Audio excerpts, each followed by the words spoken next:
Hello everyone, welcome back to my new blog. अभी सुबह के बज रहे हैं 6 और सुबह का मॉर्निंग 6 बजे ही हो गया है। तो गुड मॉर्निंग सभी को। और अभी मेरे साथ ही मेरे बड़े वाला बेटा भी उठ गया था, जिसको बहुत ज़्यादा ठंडा लग रही थी और वो बोल रहा था बहुत ठंडा लग रहा है, बहुत ठंडा लग रहा है। उसको हम कंबल भी ओढ़ा दिए, फिर भी उसको ठंडा लग रहा था। बट बच्चा लोग इसी तरह होते हैं। और आज 5 तारीख है, तो 5 तारीख से ही इन लोगों का स्कूल खुल जाता है और खुल चुका है आज से। तो फिर इसको स्कूल जाना था, इसीलिए आज हम जल्दी उठे हैं। नहीं तो प्राय तो हम लेट से ही उठते हैं, 6:30 बजे या 7 बजे, क्योंकि सुबह उठने का कोई हड़बड़ी नहीं रहता है। रात को स्टडी वगैरह होता है, इस वजह से सुबह लेट से उठते हैं और दिन भर फिर सोना नहीं होता है। तो अपना जो नींद होता है ना, हम उसको पूरा रात भर में पूरा अच्छी तरह से सोते हैं, ताकि नींद पूरा हो जाए और दिन भर आलस नहीं आए। नींद की वजह से आलस शरीर में ना आए, इसीलिए हम अच्छा से सोते हैं। देन सबका अपना अपना रहता है, जो जैसे करता है। ये मेरा में है, इसीलिए हम बता दिए। और स्कूल छुट्टी रहने के बाद 7 बजे की जगह कभी कभी 7:30 भी बज जाता है। ये मेरे साथ होता है कि और सब पेरेंट्स के साथ होता है, पता नहीं। तो आज से स्कूल दोनों का खुल गया है, दोनों स्कूल जाएगा। इसीलिए आज हम सुबह उठे हैं 6 बजे। 6 बजे नाश्ता भी बनाना है दोनों का, और फिर तैयार भी करना है, स्कूल भी भेजना है। और आज का जो मेरा ब्लॉगिंग है वो मॉर्निंग का ही होगा, लेट का नहीं होगा, क्योंकि मॉर्निंग में ही मेरा सारा काम आज निपट जाएगा। इसके बाद जो टाइम बचेगा उसमें थोड़ा सा स्टडी वगैरह होगा तो होगा, देखते हैं क्या करते हैं। और हम ना रात को ही पूरा किचन साफ़ करके रख लेते हैं, ताकि सुबह उठ के ज़्यादा हड़बड़ी ना मचे और लेट ना हो। क्योंकि किचन और बर्तन रात को ही साफ़ कर लेने से सुबह उठ के ना काम भी हल्का हो जाता है और ज़्यादा काम का भी लोड नहीं पड़ता है। और ऐसे भी काम ज़्यादा रहता है सुबह उठने के बाद, जैसे घर झाड़ू देना, टिफ़िन बनाना, नाश्ता बनाना, पूजा करना। तो इन सब के बीच ये काम करके रखने से थोड़ा सा लोड कम पड़ता है, इसीलिए हम रात को ही किचन पूरा पोंछ के रख देते हैं और बर्तन भी सारा धो देते हैं, ताकि सुबह उठ के हमको ये करने का ज़रूरत नहीं पड़े। और कभी कभी ऐसा होता है कि तबीयत वगैरह नहीं ठीक रहने के ही बाद हम छोड़ देते हैं। नहीं तो ऐसे भी सभी का घर में देखिएगा तो किचन तो सब पोंछ के ही सोता है, क्योंकि बासी किचन नहीं रखना चाहिए, बिना पोछा किचन नहीं रखना चाहिए। और फिर सुबह उठ के एक बार सिर्फ इसी तरह जो नियम है, बासी किचन में नहीं बनाना चाहिए खाना। तो इसीलिए हम सिर्फ एक हल्का सा पोछा लगा देते हैं, जैसे चींटी वगैरह चली हुई है या फिर कोई कीड़ा मकोड़ा। जैसे कि मेरा बगल में ही बागवानी है और खिड़की से आ भी सकता है, कभी कभी आ भी जाता है, ऐसा नहीं है कि नहीं आता है, आ भी जाता है। तो इस तरह में हम इग्नोर नहीं कर सकते हैं, थोड़ा सा पोंछ देने से कुछ नहीं हो जाएगा, तो हम बराबर पोंछ ही देते हैं। सुबह उठने के बाद एक बार हम इसी तरह नॉर्मल सा पोंछ देते हैं और पोंछ के फिर हम अपना नाश्ता वगैरह बनाते हैं। तो अभी बना रहे हैं आलू गोभी का सब्जी और बना देंगे पूड़ी इसलिए बनाएंगे ना, क्योंकि बच्चे लोग का टिफ़िन जो होता है वो कम से कम 12 बजे तो ज़रूर होता होगा।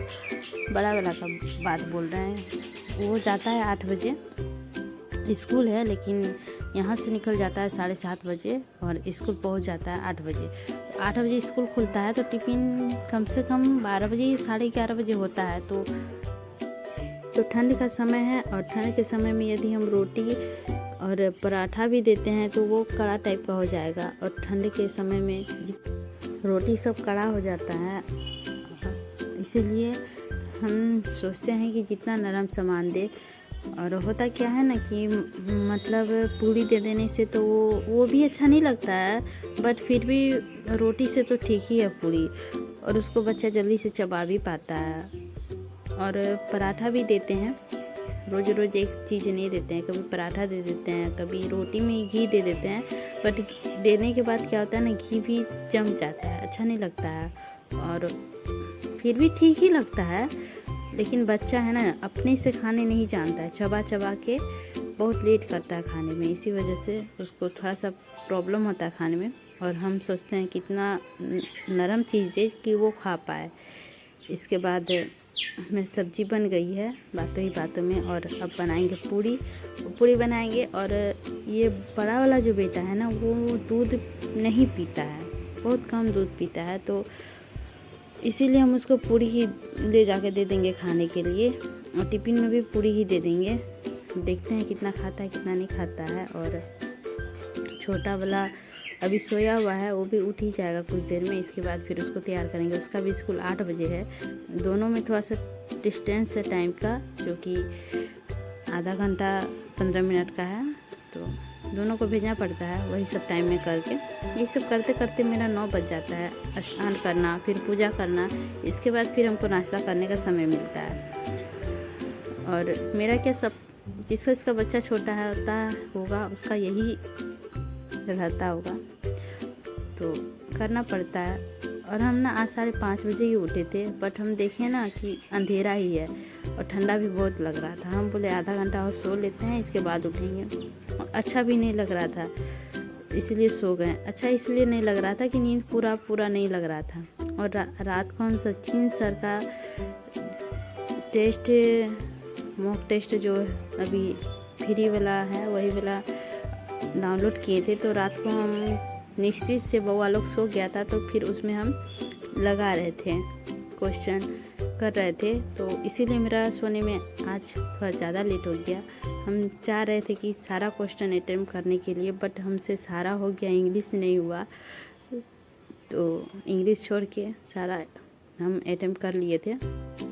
और अब कोशिश करेंगे कि हम सारा अटेम्प्ट करें, तो देखते हैं। इंग्लिश नहीं सके पर उसमें भी ट्राई करना पड़ेगा, उसमें भी हमको जाना पड़ेगा। हम 2 सीट लगा लिए, मतलब फर्स्ट पेपर का लगाए थे, सेकंड पेपर का नहीं लगाए थे। हम सोचे पहले फर्स्ट पेपर का लगा के देखते हैं, यदि वो ठीक होगा तो फिर सेकंड पेपर निकल जाएगा। लेकिन ठीक ठाक ही था, ज़्यादा हार्ड नहीं लगा हमको। फर्स्ट पेपर नंबर भी ठीक ही आया। तो आप लोग भी यदि मेरा ब्लॉग देखते हैं तो आप लोग भी सचिन सर का जो फ्री में मॉक टेस्ट है, हम तो ऐसे अभी कुछ भी नहीं लिए हैं, किसी में भी अभी हम खर्च नहीं किए हैं। इस बार यदि सीट नहीं हुआ तो नेक्स्ट टाइम ट्राई करेंगे ज़रूर, मतलब लेंगे ज़रूर तो नहीं बोल सकते, फिर भी हम सोचते हैं कि कुछ सीट ऑब्जर्व करेंगे जिससे कि हम उससे कंटिन्यू पढ़ाई कर सके। अभी नहीं हो पा रहा था हमसे, हम भरे थे तो देखे कि नहीं, अभी हमको लेके भी फ़ायदा नहीं है, क्योंकि ज़्यादा टाइम भी नहीं है। जो टाइम है उसमें हम खुद से सेल्फ स्टडी करेंगे तो शायद हम अच्छा से निकाल लेंगे, इसीलिए हम नहीं लिए। और अभी जो है बिहार स्टेट का फॉर्म निकला था वो फिल किए हैं। और हम जैसे बता दें कि पेपर 1 पेपर 2 दोनों फिल किए हैं, दोनों के लिए हम एलिजिबल है, तो इसीलिए। और देखते हैं सीटेट नहीं होगा तो फिर बिहार स्टेट वाला के ऊपर फिर फोकस करेंगे। इससे पहले क्या हुआ था ना कि मेरा नेट का एग्ज़ाम था 11 दिसंबर को, तो हम उसमें तैयारी कर रहे थे। तो हुआ क्या ना कि मेरा घर से पटना बहुत दूर होता है और अकेली लड़की को जाने का इजाज़त नहीं मिलता है। जैसे कि कोई साथ में होता है तो बात दूसरा है, पर कोई ले जाना नहीं चाहा हमको। सबका अपना अपना काम था, पर्सनल काम, इस वजह से। तो ज़रूरी नहीं है कि हर काम हम लोग से हो जाए, कभी कभी किसी के साथी का ज़रूरत पड़ता है, बट मेरे पास था नहीं। और इनके पापा का भी काम था, इस वजह से वो बोले छोड़ दो, नहीं जाना होगा। बट मेरा तैयारी बहुत अच्छा था, जैसे कि मेरा पेपर अच्छा है हिंदी का, और हिंदी में ही सारा कुछ आता। तो फिर हम सोचे थे कि ये वाला निकाल लेंगे, और तैयारी भी बहुत अच्छा किए थे, मतलब पूरा जोर लगा दिए थे, वो वाला निकालना है। हम वीडियो बहुत ही कोशिश कर रहे थे बनाने का पहले, बट हम सोचे नहीं, पहले ये वाला एग्ज़ाम हम क्वालिफाई कर ले, इसके बाद हम वीडियो बनाएंगे। बट ऐसा हुआ नहीं, हमको जाने नहीं मिला पटना, तो नहीं बना पा रहे थे। इसके बाद फिर जैसे ही वो एग्ज़ाम ख़त्म हुआ, नहीं 2-3 दिन पहले ही पता चलता है कि हमको कहाँ मिला है, किस शहर में मिला है। तो हमको पटना मिला था, इसे हम भागलपुर के लिए भरे थे, पर भागलपुर नहीं मिला था, पटना ठेल लिया था, इसीलिए हम नहीं जा पाए। और बहुत सारा कारण होता है, बच्चे हैं घर में 2 और दोनों का स्कूल था, फिर हमको अकेले उतना दूर, और यहाँ से ना मतलब गाड़ी भी उस तरह नहीं था कि हम जाके दे सकते थे। फिर आने में मतलब 2 दिन का चक्कर था, इसीलिए हमको नहीं जाने मिला। तो कोई नहीं जाने मिला, नेक्स्ट बार फिर आएगा, फिर ट्राई करेंगे। तो अभी इसीलिए सीटेट आया है, तो सीटेट को हम तैयारी भी करते हैं, वीडियो भी बनाते हैं। और जब ये चल जाएगा तो बिहार स्टेट है ही, वो उसमें फिर ट्राई करेंगे। तो उसका भी फॉर्म भरे हैं। जैसे कि हम बता दें कि बीएड करने से पहले हम पीजी किए हैं। 21-23 सेशन था मेरा बीएड का, और पीजी का था 19 और 21 सेशन था। तो उसमें हम पीजी किए हैं, पीजी करने के बाद बीएड किए हैं। तो फिर ठीक ही से हो गया है सब चीज़, और देखते हैं अब एग्ज़ाम देके क्या होता है। तो यहाँ पे मेरा बुआ लोग हो गया तैयार, टिफ़िन भी बना दिए। इन वक्त पर टिफ़िन भी टूट गई थी, मतलब टूटा हुआ नहीं था, खुल गया था। तो फिर उसको लगा के देखे लग गया। और यहाँ बच्चा हो गया रेडी, और अब कर रहा है प्रणाम। अब जा रहा है पापा को प्रणाम करने। जैसे कि आप लोग जानते हैं कि हम लोग पर डे आग जलाते हैं। जिनको नहीं पता है वो पहले वाला ब्लॉग जाकर देख लीजिए। आग जलाते हैं। तो यहाँ पे छोना बाबू उठा हुआ है, तो उनके पापा उनको लिया हुआ है, और अभी प्रणाम करेगा और फिर जाएगा स्कूल। बड़ा वाला उसका टोटो आता है। और इधर छोना बाबू भी रेडी हो चुका था, वो चल गया स्कूल और रेडी हो गया है। सारा क्लिप नहीं ले पाते हैं क्योंकि हमें को मोबाइल पकड़ना होता है, हमें को लेना पड़ता है। और ये प्रणाम कर लिया और जाके बोल रहा था पापा को हम रेडी हो गए हैं पापा। वो दुकान में थे। और इधर हैं उनका दादा दादी, जिनको प्रणाम करता है इस तरह से, एक बार दादा को एक बार दादी को। इसके बाद फिर पापा को भी प्रणाम करेगा और स्कूल ये भी चल जाएगा। फिर घर में काम सब है, वो सब काम सारा ख़त्म कर लेने के बाद रेडी हो जाएंगे। और यहाँ पे बोल रहा था ना कि किसी दे दो मम्मी, हमको किसी चाहिए। तो ये सब बात होता है। बच्चे को भी देखना कोई आम बात नहीं होता है, बहुत समय भी लग जाता है। तो ये अपना बच्चा है, तो इतना तो करना बनता है। हम क्या, हर माँ ये सब करती है, सभी माँ ये करती है, ऐसा नहीं होता है। और पापा के साथ जाएगा ये, क्योंकि इसका प्ले स्कूल है ना कुछ ही दूर में है, ज़्यादा दूर नहीं है, 1 किलोमीटर भी नहीं होगा हमारे घर से, कुछ दूर, मतलब 4-5 घर से उधर। और हमारा बड़े वाला बेटा जो जाता है वो बहुत दूर जाता है, इसलिए उसका टोटो आता है। और ये यहीं पे जाता है, प्ले स्कूल जाता है, तो नॉर्मल सा बाइक से चल जाता है और फिर बाइक से चलाता है। अब बच्चे लोग को भेज देने के बाद मेरा सारा काम हो गया। और काम हो जाने के बाद अब आए हैं नहा धोआ के नाश्ता करने के लिए।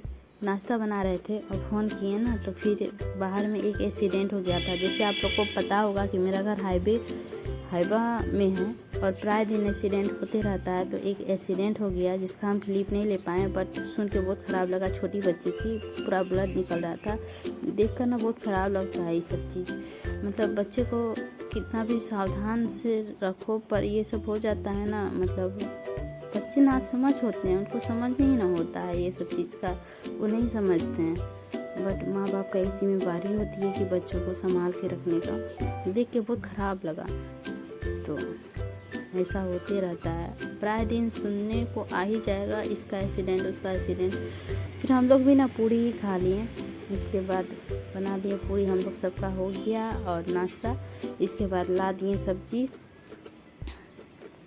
जैसे ही हम नाश्ता करके सोचे पढ़ाई करने बैठेंगे, उसी तरह ला दिए सब्जी ला दिए। तो फिर हम सब्जी को अलग करने लगे सारा। इसके बाद फिर ब्लॉग का एंड कर दिए। आज का ब्लॉग का एंड यहीं तक होता है।